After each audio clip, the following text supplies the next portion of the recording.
घटनेचे शिल्पकार डॉक्टर बाबासाहेब आंबेडकर, आई रमाई आई भीमाई, रामजी मालोजी सपकाळ, महर्षी शाहू महाराज, क्रांतीसूर्य महात्मा ज्योतिराव फुले, सावित्रीबाई फुले, राणी महामाया, राणी महाप्रजापती आणि राजा शुद्धोधन या महान थोर पुरुषांना आणि स्त्रियांना त्रिवार अभिवादन करतो आणि वंदनेला सुरुवात करतो.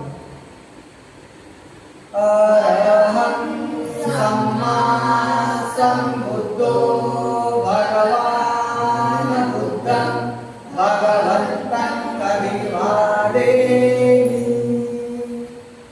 साक्षातो भगवता धम्मो धम्मं नमस्वामि सुपरिपन्नो भगवतो सावक संघो संघं नमामि. नमो तस्स भगवतो अरहतो सम्मा सम्बुद्धस्स. नमो तस्स भगवतो अरहतो सम्मा सम्बुद्धस्स. नमो तस्स